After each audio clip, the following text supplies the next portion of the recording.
Buongiorno, sono Marco.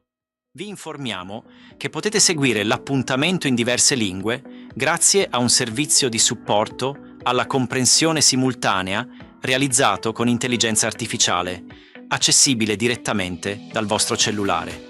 Vi chiedo qualche secondo per spiegarvi come funziona.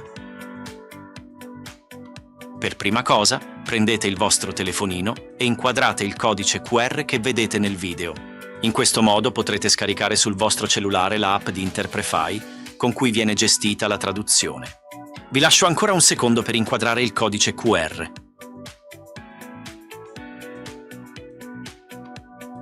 Dopo aver scansionato il codice QR, si aprirà la app. Scrivete nel riquadro al centro la password che vedete qui e fate tap sul bottone con la scritta Connect in basso. Si apre così la vostra schermata operativa. Facendo tap in basso a sinistra, sulla scritta English indicata dal riquadro, si aprirà una schermata che vi permette di scegliere l'audio della lingua di preferenza, inglese o italiano. Usate le vostre cuffie e ascoltate o la lingua originale o la versione tradotta dall'intelligenza artificiale. Facendo tap in basso a destra, sulla scritta CC indicata dal riquadro, invece potrete scegliere di attivare i sottotitoli e leggere la trascrizione della lingua originale o della lingua tradotta con l'intelligenza artificiale. Per uscire dalla app sarà sufficiente far tap sul simbolo in alto a sinistra indicato dal riquadro e poi cliccare su Leave. Vi faccio vedere ancora una volta il codice QR per accedere alla app. La traduzione con intelligenza artificiale è in continuo sviluppo. Vi invitiamo a usare questo servizio per contribuire a migliorarlo. Grazie.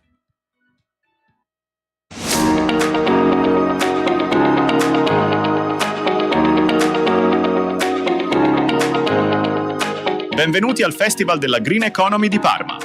Sono qui per presentarvi la 16ª edizione del festival. Come evidenzia il titolo di quest'anno, analizzeremo le grandi trasformazioni economiche, sociali e ambientali che segneranno il pianeta nei prossimi 20 anni. A partire dagli effetti del riscaldamento globale e dell'inverno demografico, ci porremo alcune domande decisive. Quali prodotti e servizi sarà necessario sviluppare per rispondere ai nuovi bisogni della società? Come potranno le imprese ridurre le emissioni di CO2 e gli impatti ambientali grazie alle nuove tecnologie e a processi produttivi sempre più innovativi? E quale ruolo avranno le nuove generazioni, chiamate a guidare un cambio di paradigma come consumatori consapevoli e futura classe dirigente? È questo il filo conduttore dell'edizione 2026 del Festival, che si articolerà in 15 grandi eventi e in 7 sezioni tematiche di approfondimento, dedicate a esplorare le sfide e le opportunità che diversi settori si troveranno ad affrontare per rendere la sostenibilità un pilastro strategico su cui costruire il futuro delle imprese e della società. Da venerdì a domenica, Parma ospita 250 relatori, protagonisti di numerosi eventi e della 4ª edizione del premio Green Book. Nell'area talk allestita nel cuore della città, in piazza Garibaldi, infine trovate uno spazio libri con tutti gli autori del festival e alcuni titoli per approfondire i temi della sostenibilità. Prima di dare il benvenuto agli ospiti del prossimo evento, a nome dei promotori del festival, vorrei ringraziare i copromotori e i main partner. Grazie anche ai partner che assieme ai contributor hanno sostenuto questo progetto. E infine grazie ai patrocinatori, ai media partner, ai partner tecnici e al nostro Green Partner. Un ringraziamento va anche ai 100 studenti delle scuole superiori di Parma che ci aiutano in questo fine settimana. Un'ultima nota. Ricordatevi anche di controllare il programma aggiornato degli eventi su greeneconomyfestival.it. Buon ascolto e buon festival!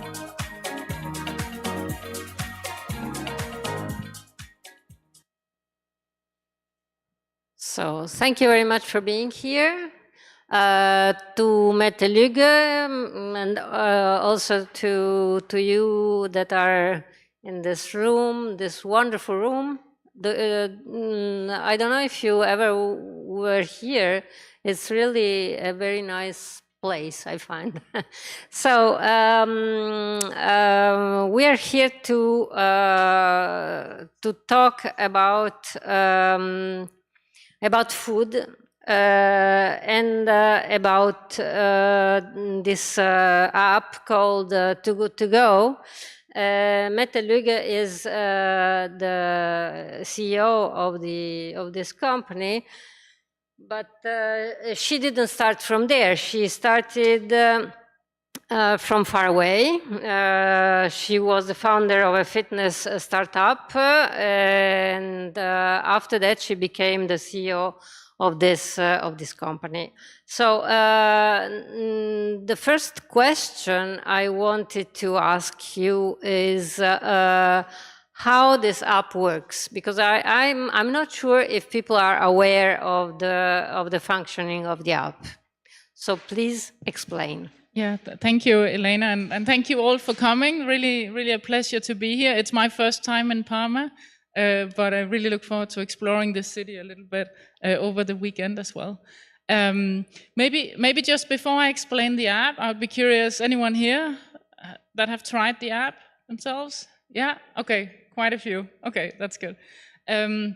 So basically, Too Good To Go connects bakeries, restaurants, supermarkets that have surplus food left by the end of the day with consumers who buy that food at a discount and come and pick it up at closing. So when you open the app, you can see all the stores, the retailers nearby. You can read a little bit about what they expect to have in surplus. You won't know exactly what it is. And we'll talk a lot about food waste today, but that's kind of the nature of food waste, and one of the reasons why we have so much food waste is it's unpredictable. So say you run a bakery, then there's no chance for you to know exactly what's going to be left by the end of the day. So with the surprise bag concept, we've basically found a way to give retailers flexibility to handle that unpredictability. Yeah, that's a very good idea. So how did you come in contact with this idea? Yeah, so back in 2016, almost 10 years ago now, I live in Copenhagen, and I was going to an event. So I got on a bus, and the woman next to me in the seat talked to me about Too Good To Go. She showed me the app on her phone. The app had been out for 9 months at the time. I hadn't heard about it before, and I thought it didn't look very nice, but I really loved the idea and fell a little bit in love with the concept. So I reached out to the founders, asked if I could help, and they were looking for funding. They hadn't raised anything yet, and they were also looking for sparring from someone who had more app experience. So I invested a few weeks later, and then a few months after, they asked if I could take over. And before that, I'd worked with another app for almost 10 years called Endomondo, a fitness and running app, one of the first running apps. Mm-hmm. Yeah. But the company was born in Copenhagen, right? Yes, yeah. Okay. So the two founders were Dane. Yeah. So it's a group of Danish guys who realized how much food is thrown away. Initially, they targeted buffet restaurants because buffets, it's a great way to feed a lot of people, but it's also a pretty certain way to create quite a bit of waste at the end of the day. So that was the initial target group, and then later on came bakeries and supermarkets. Okay, so how serious is the problem of food waste nowadays in Europe?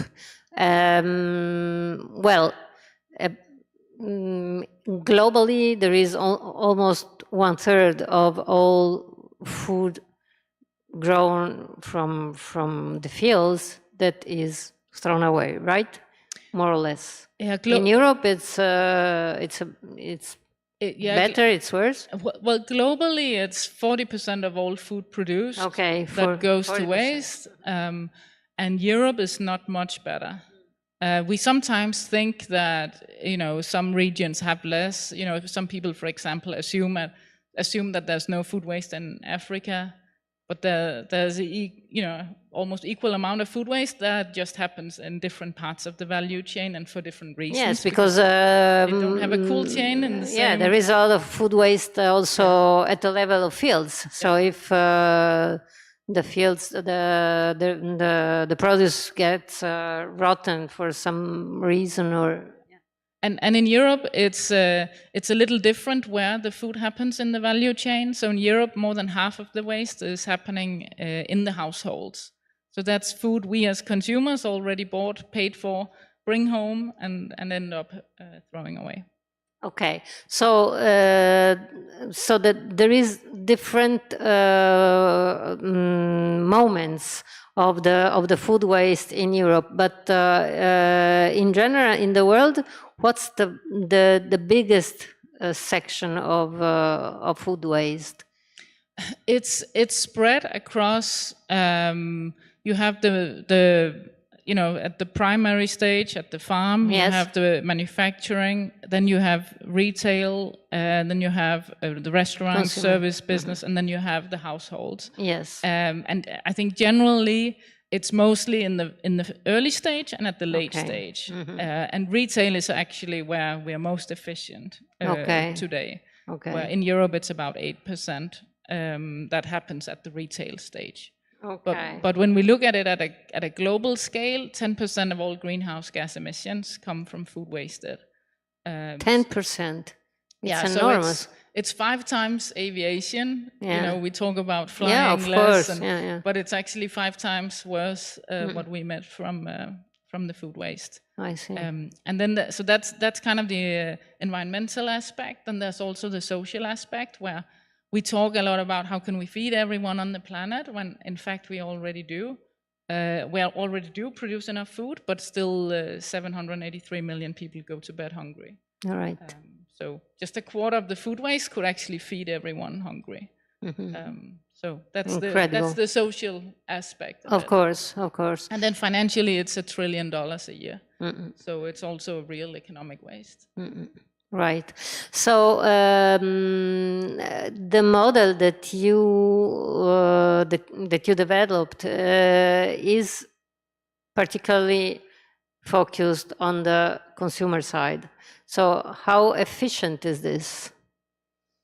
You mean efficient in terms of how much food we can save this way? Yeah. So Too Good To Go now with this surprise bag concept, we're just passing now, collaborating with 200,000 different partner stores, whether it's bakeries or restaurants or supermarkets or other types of food stores. We have about 140 million users on the platform, and we've saved more than 500 million meals from going to waste, so 500 million plus. Wow. It's about 4 to 5 meals every second Wow. that we save at this point. So we are starting to have some scale. It's very effective. So Yeah, but it's also a pretty big problem. So there's definitely more to go after. Yeah, you have a lot of you can improve very much. I mean,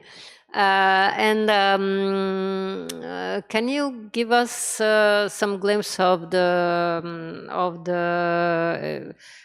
situation in Italy? Yeah, so in Italy we have been operating here for quite a while. We have about 34,000 partners on the platform, about 12 million users on the app. It's 1 in 6 Italians, and we work with a lot of the big chains here, as well as a lot of individual stores. We always like to mix it up with the key accounts and the trusted brands where people have a fairly good idea of what they're going to get, and then the more boutique, unique experiences from the indie stores. Okay, so can you tell us a bit the story? So what are the milestones of Too Good To Go globally? Maybe a little bit of history. So so when Too Good To Go was founded in late 2015, the founders actually started out building a quick Shopify website. And then they went out to 10 buffet restaurants just to see if there was any interest. And then to their surprise a little bit, they got a lot of positive response. Most of those store owners were actually interested. So then they went live with the website, and then they started building the app, which then launched a little more than 10 years ago now. And then from there, they were very ambitious in terms of geography. And I think one nice thing about being an entrepreneur in Denmark is, you have to think global because your home market is so small, it won't get you anywhere. So they were very ambitious in terms of countries. And they started out with this almost franchise-like model where entrepreneurs in Germany, France, UK, Norway kind of reached out, heard about it, reached out and said, hey, I love this. Can I do this in my country? So those local entrepreneurs would get like the exclusive right to Too Good To Go and would kind of operate the concept in those markets. And then I joined... sort of franchising. Sort of franchise, yeah. I think the idea was, on paper maybe it was a good idea, but franchising works best if you have a very established brand. Like if you're McDonald's, everyone knows your brand, you have clear processes, you have the tools, there's not a lot to debate, then franchising is great. We just had none of that.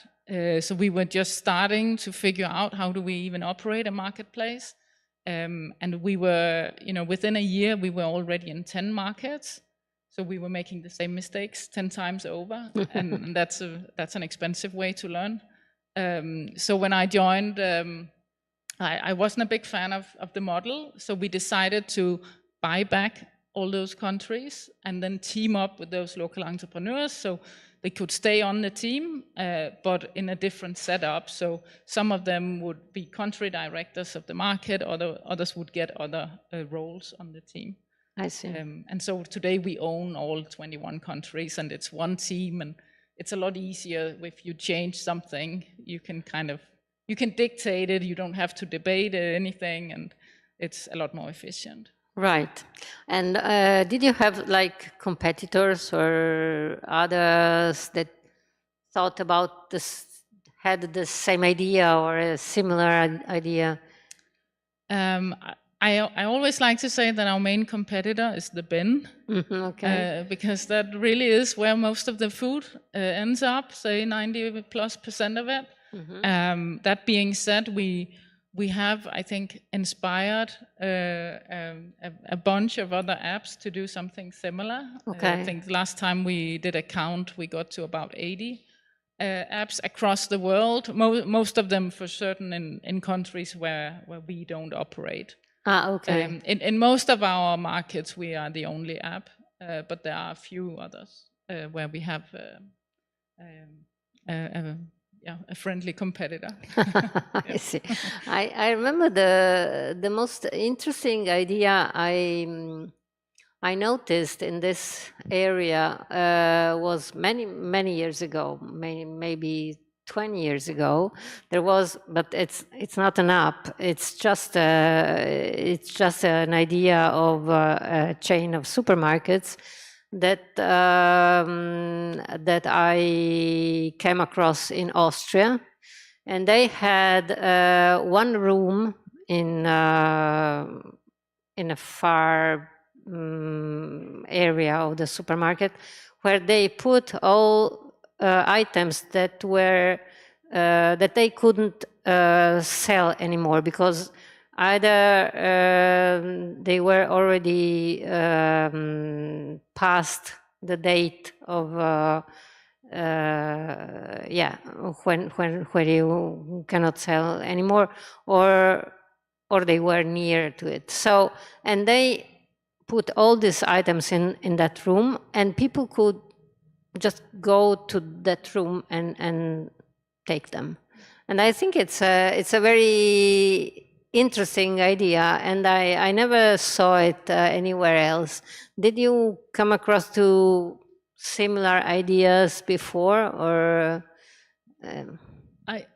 That specific initiative I don't think we've heard about before, but we know and we encourage our partners to have multiple methods when it comes to fighting food waste. So the thing about food waste is, and the reason why there's so much of it is, it happens for a lot of different reasons. There's not one thing that leads to it. And with the retailer, we also believe that oftentimes you might need a couple of different tools.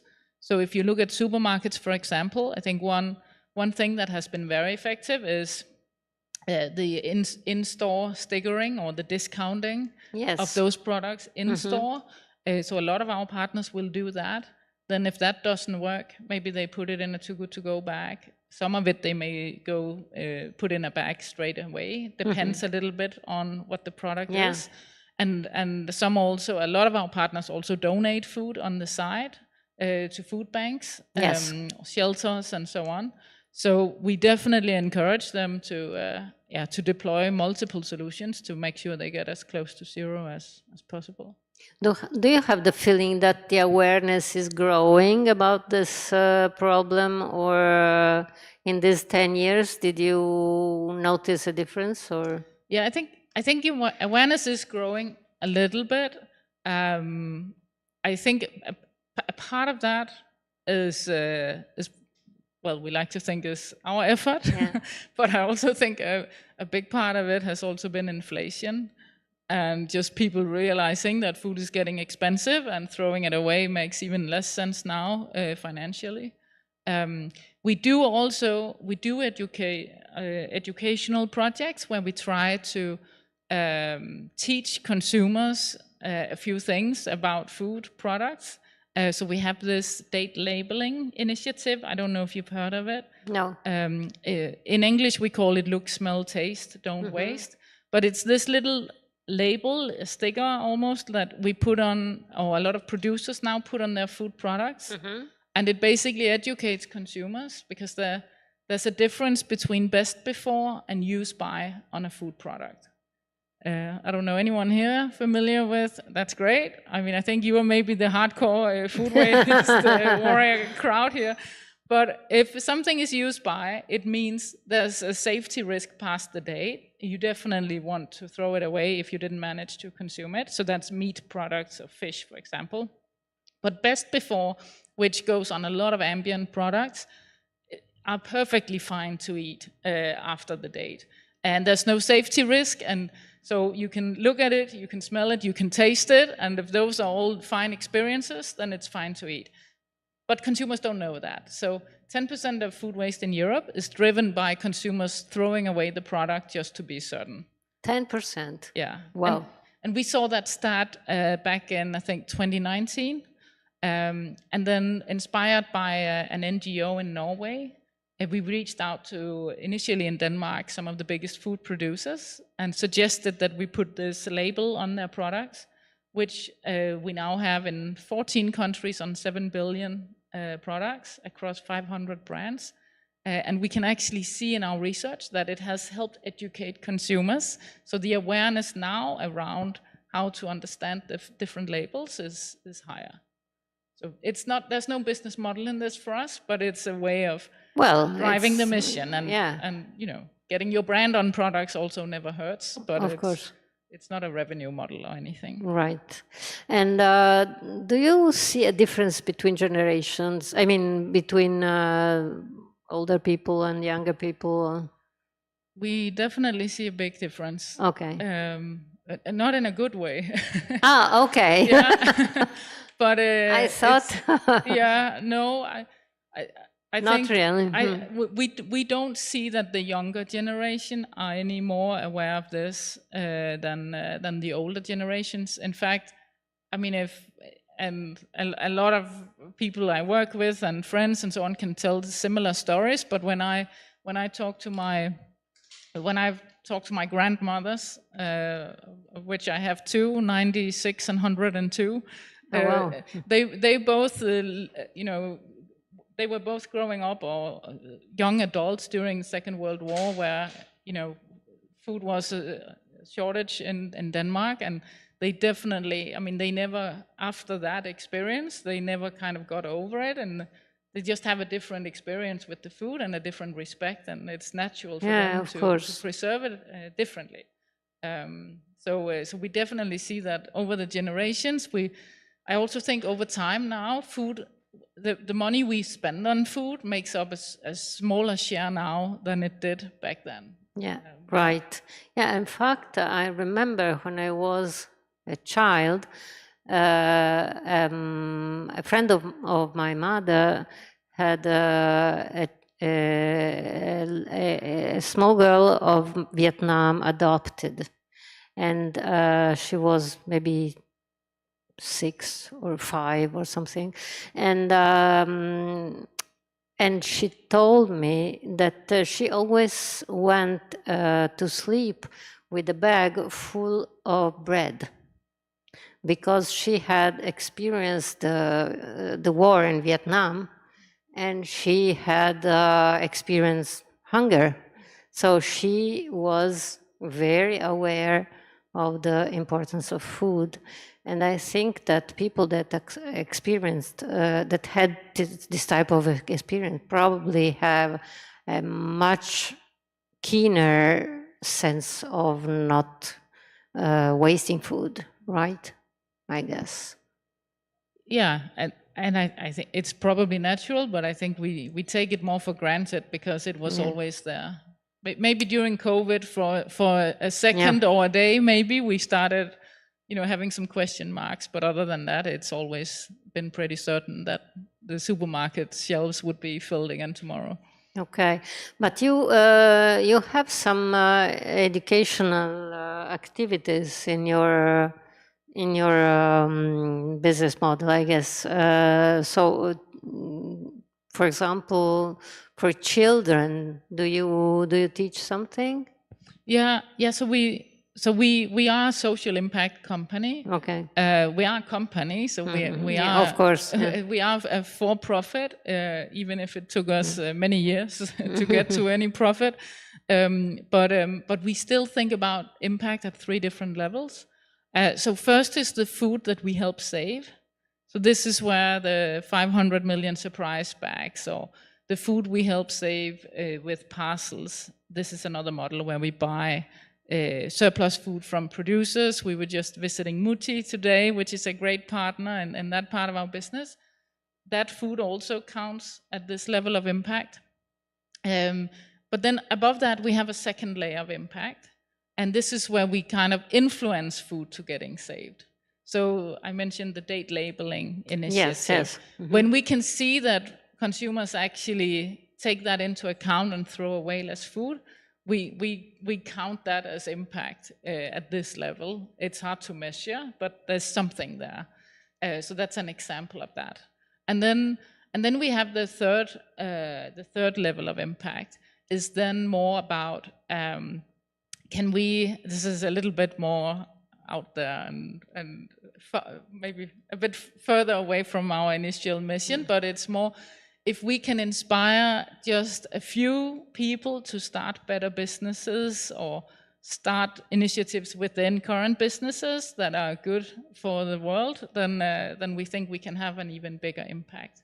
So specifically on education, we do a couple of things. So at this second level of impact, we have projects for kids where we have built free educational material, mostly targeting 6 to 11-year-olds that teachers, parents can download for free and use in the classroom, and that we support in many languages now. We also have a big project in France with 2 ministries where we provide educational material. So that's at that level. And then on the more entrepreneurial level, we do collaborations with business schools. So we have with INSEAD, for example, with CBS and a few others. We have these case studies because we realized, after traveling to many countries, and after joining an event like this, we would often have students come up saying, I'm writing a thesis about you, or we're also in a few textbooks now as an example of combining impact and profitability. So we thought we wanted to lean into that, but we have to do it in a scalable way. So we have these case studies now with several business schools that make it easier for students to read about us, to get some facts and data that they can use in their assignments. Right. But that has been quite popular. Very nice. And you told it took many years to come to profitability, right? How many? That took 6 years. 6 years. And now it's fine. I mean, you are in the in good numbers, and are you growing? Yes, we are growing. I wouldn't say it's fine.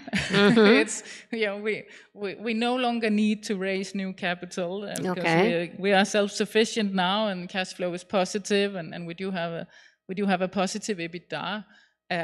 But we have also raised quite a bit of money in the process to get to this size. So we also need to show financial results, and that's a natural part of being a scale-up that has investors. Right. And how do you see the future? It's. I mean, you are confident, or? Yeah, I think what we've found now is that we already knew food waste is a universal issue. It's a problem everywhere. I think we also have some evidence now that our solution can be deployed across many countries and many different regions in the world. We are now live in 4 different regions, so Europe, North America, we're in Australia, New Zealand, and then in Japan most recently. So we're quite optimistic that the model can work across. Okay, and where come your profit from mostly? That comes from the surprise bags. So, no, I mean from which region? Oh, from Europe. From Europe. Yeah, because Europe is bigger. It's where we've been for the longest, and it's definitely where we have the most activity. US and APAC are growing faster, but from a smaller base since they're still relatively new. Yeah. And Japan is just 3 months old. Okay. So that's very new. Okay. That's interesting that even in Japan, but they're quite. I think they are very interested in food, so it's probably it will work, I guess. So the role of technology. Do you think that technology is very important? Well, I guess so. And how is it evolving, and how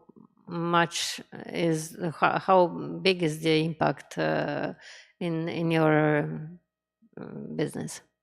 Yeah. So we are a tech company, right. So the technology is kind of the basis for everything we do, and I think the most important is it allows that matching between the stores that have the surplus food and the consumers who discover it through the app. So that's really key. We also see with our partners that using technology in their operations is also a way for them to reduce waste.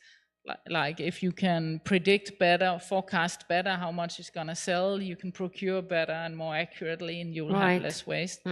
And then, of course, AI is entering the scene. Yes. Both and we can leverage that both in terms of optimizing products around food waste, but also optimizing internal operations and making that more efficient.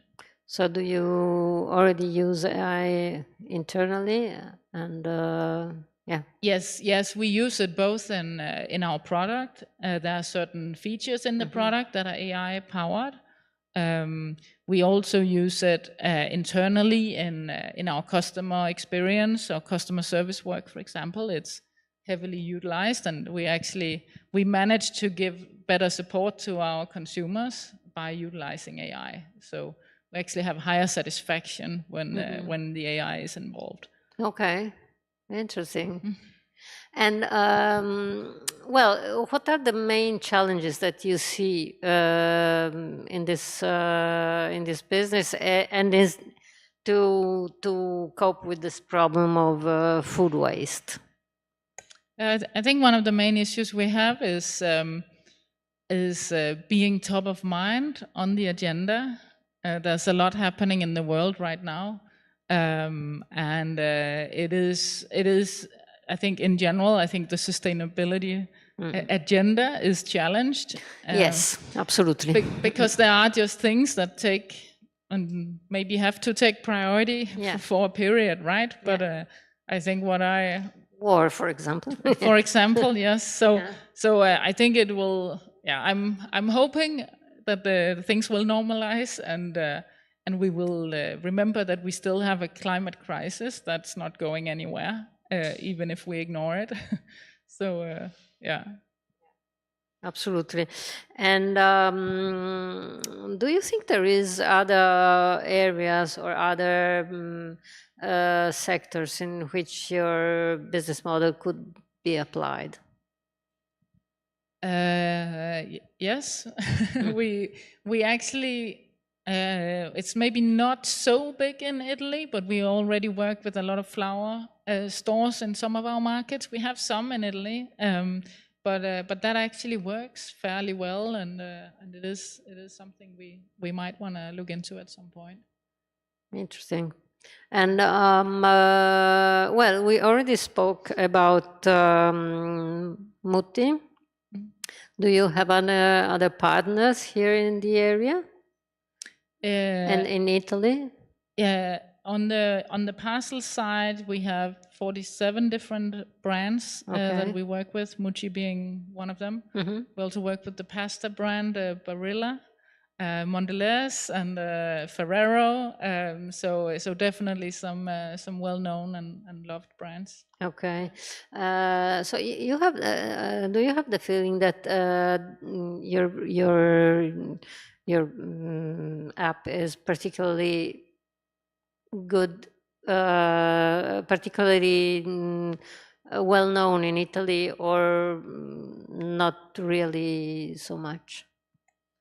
So we know that 1 in 12 Italians have the app now, but we definitely have more work to do on the awareness. It's not the country where we have the highest awareness. Okay. So that kind of with 21 countries, you always have a benchmark, which is who has the highest.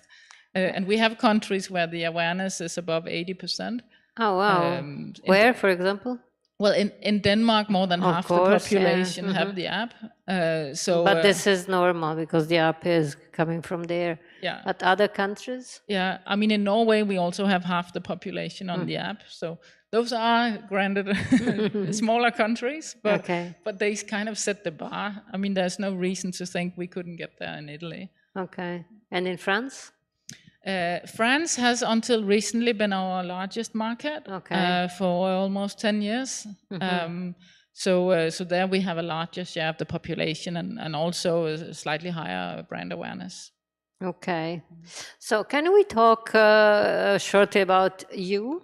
So your business path, so where you come from, a bit what you did in the previous company.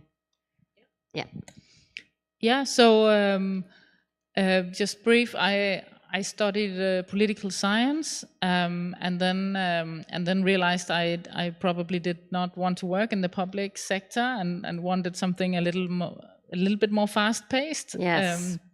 I don't know how it is here, but in Denmark. It's not always fast within the public sector. And then I took a job at McKinsey. It is worse. Okay. I didn't want to say it, but okay. Then I took a job at McKinsey as a consultant because I didn't have any business school background, and I thought that could be a good way to make your way into the private world. And then 2 of my colleagues at McKinsey basically asked if I wanted to start a company with them. And we decided to go for that and see what happened.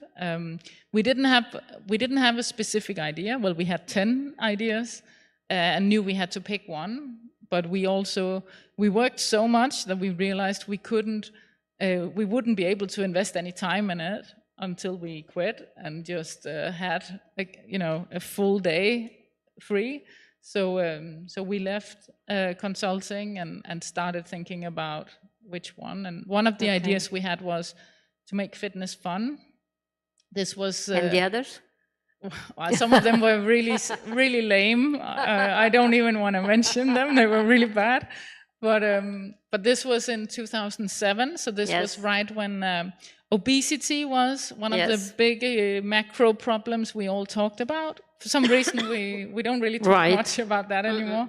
And then it was also that at this time where social or kind of individual sports like running and cycling were starting to be very popular because people liked that flexibility, but the cost of that was the social dimension got lost. So we wanted to see if we could use technology to bring social back into individual sports. And then also at that time, Facebook was starting to be popular in Europe. So the original idea was a Facebook for sports, but then later on we realized you can't create a community if the value is to be in the community, because then you will never get the mass for that value to exist. So we ended up building an app that worked as a personal trainer in your pocket. And so people would come for the tool and then stay for the network over time as we built that up. Okay. So this worked very well. Yeah, I mean, it didn't work very well in the beginning. So in 2007, we built an app that required GPS. 2 Nokia phones had GPS at the time. And people didn't know what an app was. So we had to explain that it's a program for your phone. And the App Store hadn't been invented either. So you had to put in your phone number, and then you got a text message with a link. Okay. And then when you were done downloading it, you had to find it in your folder file. So it was the technology was not ready. Of course. So it took a long time to get traction. It took 3 years to get to 1 million users. And then after 7 years, we sold it to Under Armour, American apparel brand. Very nice. So, and after that, you started with To Go, more or less. Then I worked with Under Armour for a few years. They had acquired some other apps. So one of them is called Map My Run. So I was GM for that for a few years, and then I came across To Go. Okay. So, very nice. Thank you very much. And I guess there will be some questions from the public, because I guess there is a lot of people that like to ask you something. But I'd like to have a microphone. Okay, here we are. So here we have a first one.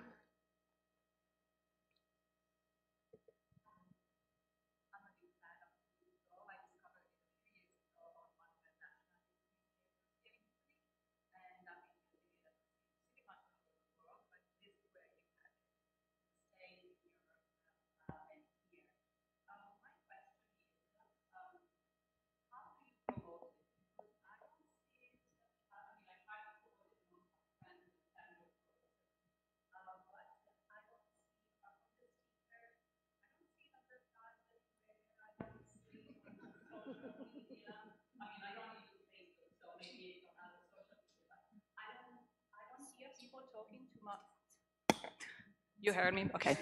I don't hear people talking too much about it. Sometimes I see the sticker in the stores or in a pizzeria or in a restaurant, but it's very low key. Do you want to keep it that way, or?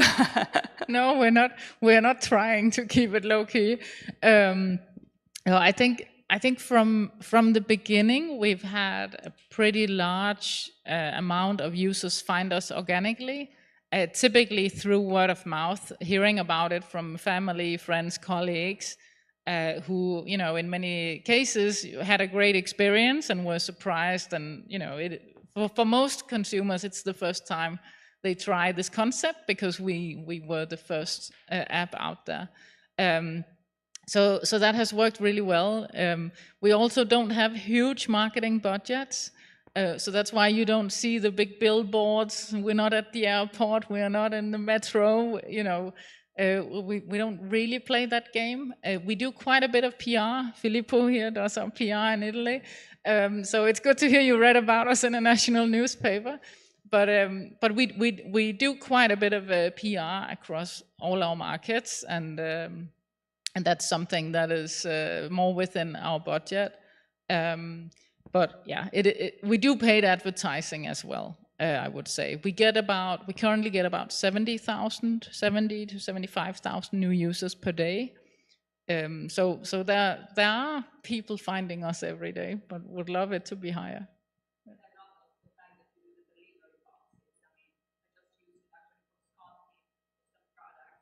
That's great to hear. Yeah. Yeah. Yeah. The idea with parcels really is to, first of all, there's food waste in that part of the value chain. So we would love to address that for the producers, but also from a consumer perspective, we know that we are supply constrained, and in some areas, maybe you don't find a store nearby. Maybe there are no stores actually nearby, maybe they're sold out, and then with parcel there's always something to go for, and it's slightly different. You kind of you stock up your pantry or your cupboard that way, but it's a nice supplement and a different use case. Yes. Yeah. A lot of Easter chocolate right now across Europe. Yeah. Yeah. Thank you. Hi, I would like to ask you a question more as a person that works in in the argument of food safety, and less as a person that works in a business. I know you're most probably aware that there are certain great retail models that purposefully destroy food when it goes unsold in order to have it not be consumed by some, for example, the homeless. Not so much here in Europe, but in certain other countries, this is something that is documented. It happens, and I would like to ask you your stance on this, and if you think there might be some way, some dialogue to avoid this happening and find a more humane solution to this. Yeah, I mean, so I think any business dealing with food has something left, and some food that they just cannot sell in the traditional channels.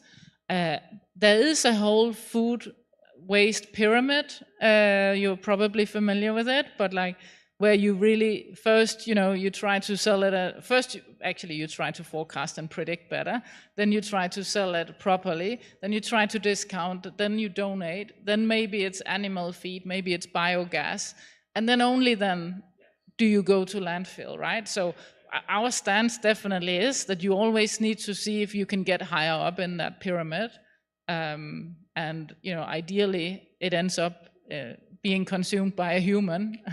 Otherwise, we do count it as food waste, but that's definitely always what we aim for.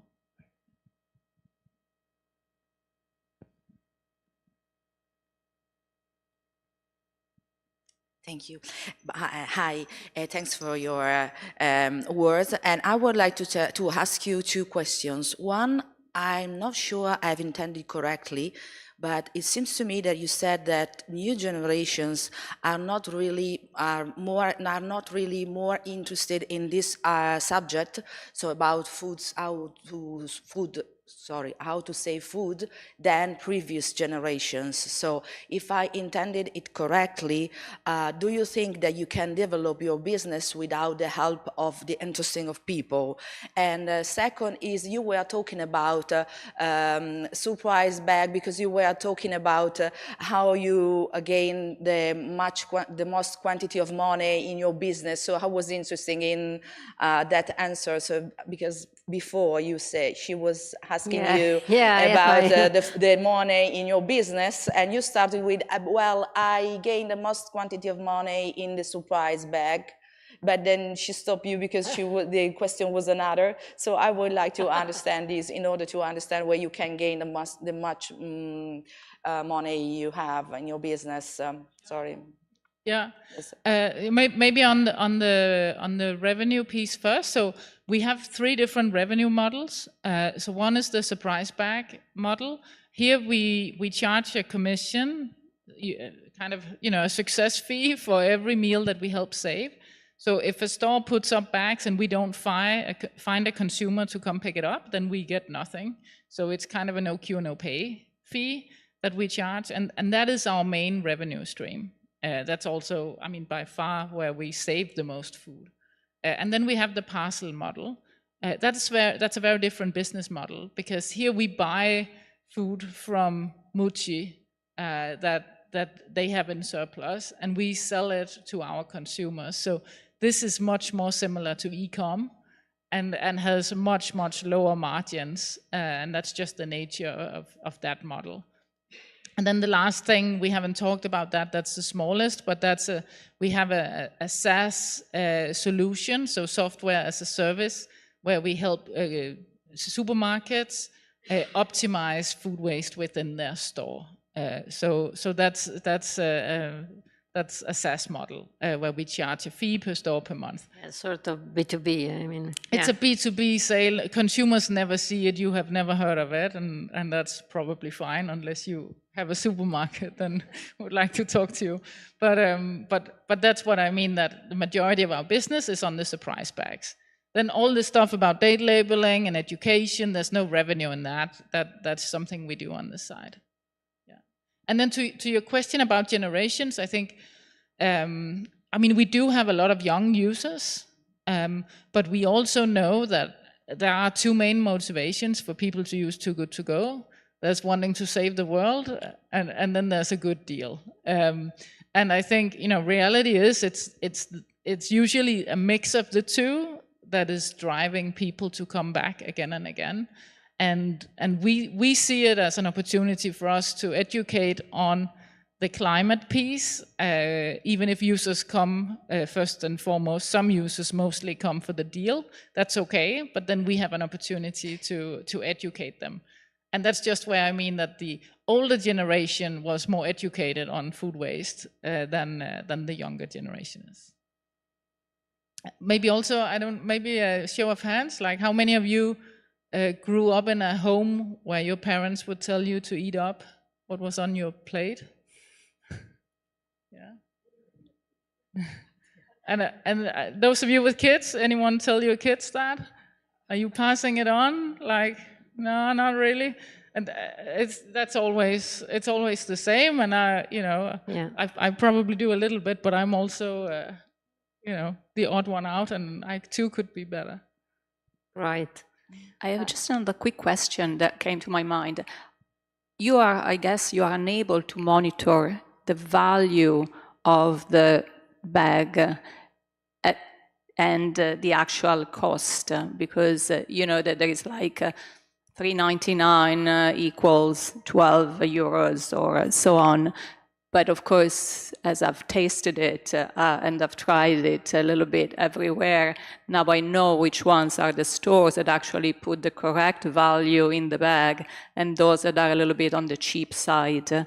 And do you do it with the score that, when we rate the bag, is that how you kind of can keep an eye on it?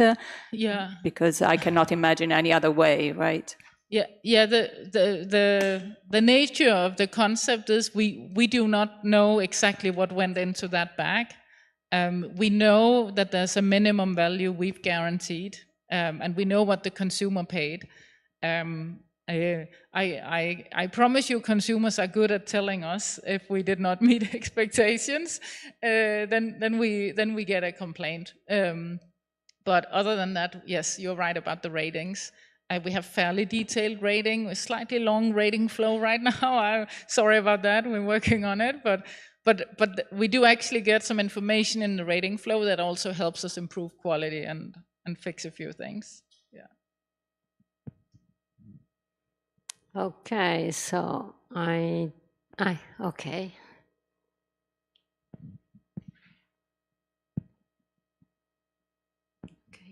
Maybe just a suggestion, because I had few positive experience with this app here in Parma. What I brought home, food and packaging, lots of packaging. So maybe if you may develop some education to use less packagings or to reuse the packaging, that would be good. Yeah, it's Thanks. The packaging and food are kind of a little bit a necessary pair. We do try to encourage partners to ask users to bring their own packaging, but we also respect that it needs to work for the store's operations. And let's say you go to a buffet restaurant and you forgot your box. It's not a great experience to send you home because you didn't have your own container. So there are some stores who are okay to lean into that, and then there are others where they want to use their own. Then we also, in many countries, we have Too Good To Go branded bags that we know are FSC certified, but it's sometimes the store prefer to use their own, and of course at that point we don't have control over it. I would say on packaging, it's not completely black and white, because there are actually products where additional packaging extends the shelf life of that product. And if you look at the total CO2 impact of a food product, then typically the packaging is very small compared to the food, the ingredients, everything, the production and the transportation. So in many cases, even if your eyes hurt, it might actually be okay, in terms of the environment.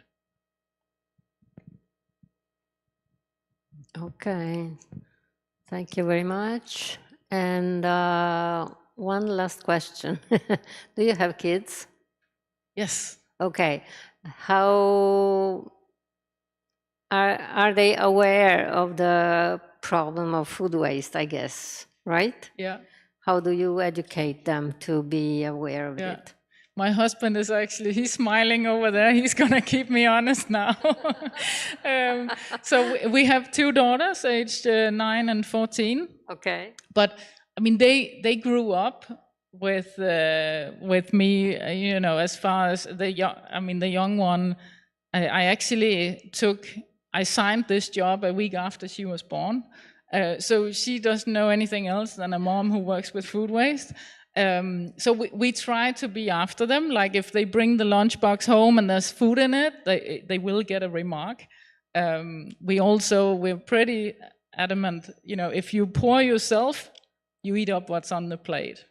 And you take a little bit because one of them is a bit picky. So, you start small and then we can always add more, and you can go several times and things like that. So we try to educate without being too fanatic. I think food should also be fun, right? And actually fighting food waste can be really fun. It can be a sport.